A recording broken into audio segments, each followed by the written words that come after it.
தமிழ்நாட்டு அரசியல்ல நானும் ஏதாவது பேசுறேன் அப்படின்னு சொல்லி அப்பப்போ மூக்கம் நெளிப்பாரு ஆளுநர் ஆர் என் ரவி.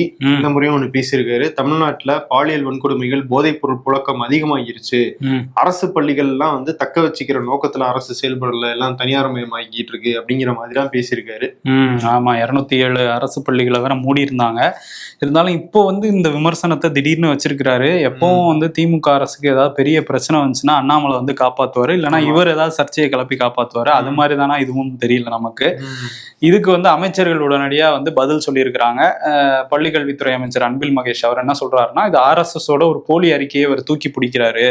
அவ்வளவு தமிழ்நாடு அரசு பள்ளிகள் மேல அக்கறை இருக்குன்னா நீங்க நிதியை கேட்டு வாங்கி கொடுங்க மத்தியில பேசியிருக்காரு. 1000 கோடி நிறுத்தி வச்சிருக்காங்களே, அதை வாங்கி கொடுங்கன்றாரு. KN நேரு என்ன சொல்றாருன்னா, அது டி நகர்ல நம்ம கமலாலயம் பார்த்திருப்போம். இவர் என்ன சொல்றாருன்னா கிண்டி கமலாலயம்ங்கிறாரு ராஜ்பவனை. அங்க இருந்து இவர் வெளியிட்ட அறிக்கையை பார்த்தா அமித்ஷாவே சிரிப்பாரு அப்படின்னு சொல்லி இருக்காரு.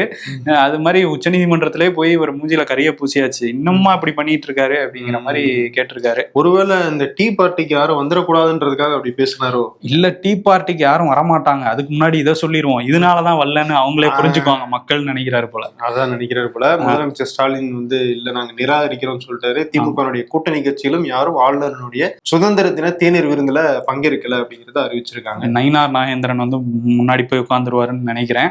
இன்னைக்கு வர நயினார் நாகேந்திரன் முன்னிலையில நடிகை கஸ்தூரி பாஜக இணைஞ்சிருக்காங்க. முன்னாடி அப்படிதானே இருந்தாங்க. இப்ப ஒரு அபிஷியலா ஒரு துண்டும் போட்டு இணைஞ்சிட்டாங்க.